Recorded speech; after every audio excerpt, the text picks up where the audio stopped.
সুপ্রিয় আমার দেশবাসী, সকলের প্রতি রইল আমার অশেষ ভালোবাসা। আমার হৃদয়ের অন্তরস্থল থেকে হৃদয়ের ফুলদানিতে সাজানো হাজারো ফুলের শুভেচ্ছা, অভিনন্দন ও কৃতজ্ঞতা। সুপ্রিয় যিনরা আমার ভিডিওটি দেখছেন, একটু শেয়ার কমেন্ট করে আমাকে একটু আনন্দিত করবেন। আজকে আপনাদের সামনে তুলে ধরছি অতীতের একটা ইতিহাসের কথা, 1971 সালের কথা। দেশের অধিপত্য বঙ্গবন্ধু শেখ মুজিবুর রহমান, তিনি ছিলেন স্বাধীনতার ঘোষক, স্বাধীনতার অধিনায়ক।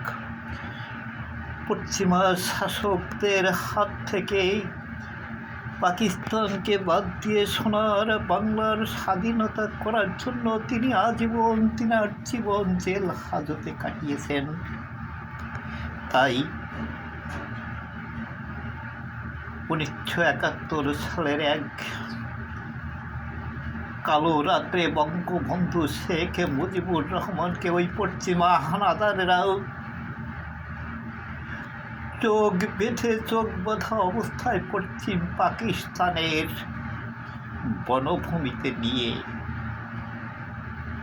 হেলিকপ্টার থেকে নামিয়ে সেখানে ওনার চোখ খুলে দিলেন। আমার জাতির জনক বঙ্গবন্ধু শেখ মুজিবুর রহমান সেদিন চোখের সামনে দেখেছিলেন বিরাট এক কবর হাহাকার করছে। কবর দেখে দু চোখের জল পানি ছেড়ে দিলেন।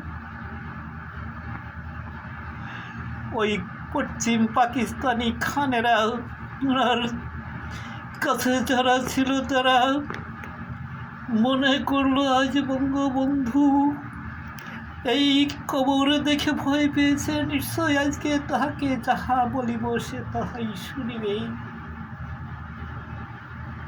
প্রশ্ন রাখলো বঙ্গবন্ধুর কাছে, এই বঙ্গেশ্বর, হে বঙ্গের পিতা বঙ্গবন্ধু শেখ মুজিবুর রহমান, তুমি কি জানো এই কবর কেন খোঁড়া হয়েছে?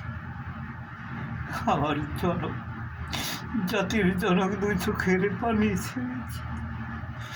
কেঁদে কেঁদে বলেছিলাম, জানি রে ভাই, তোমরা আমাকে মেরে আমার এই মৃত্যু লাশখানাই কবরে রাখবা, কিন্তু তোমরা তো আমার ভাই, তোমরা মুসলিম, তাই তোমাদের কাছে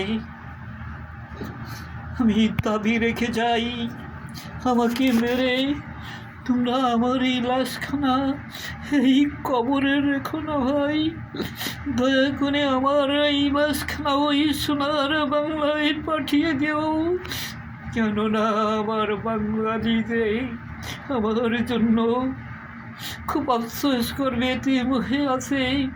আজ যদি তারা আমার লাশখানা পায়, তাহলে হাতে নথে নেড়ে ওই সোনার বাংলায় আমার সমাধি দিয়ে তারা মনকে সান্ত্বনা দিবে। আমার বঙ্গবন্ধু শেখ মুজিবুর রহমান মরে গেল আমাদের সোনার বাংলায়, তার সমাধি আছে, তাই আমার লাশখানা দয়া করে ভাই ওই সোনার বাংলায় পাঠিয়ে।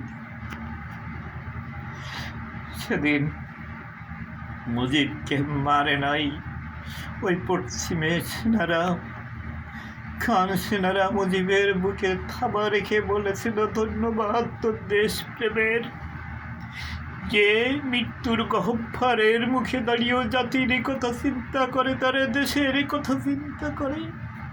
সেই তো প্রকৃত দেশপ্রেমিক, সেই তো প্রকৃত নেতা। তোর মতো নেতা হয়তো আর হবে না। তাই বঙ্গবন্ধুকে জেল হাজতে প্রেরণ করেছিলেন। সেই বঙ্গবন্ধু দেশের জন্য কেঁদে জীবন দিয়ে দেশের জন্য বহুত কিছু করে গেছেন, স্বাধীন এনে দিয়ে গেছেন। আজ সে আমাদের মাঝে নাই, তাই সবার কাছে একটি কথা বলে যাই, অবল বৃদ্ধা বনিতা যত বাংলার জনগান, আসুন দুহাত তুলে খুদার কাছে করি আহ্বান। ওই কবর মাঝে ঘুমিয়ে আছে সেই বাংলার সোনামণি, বেহেশতে নসিব করিও খুদা। হাফেজ সাইর আব্বা।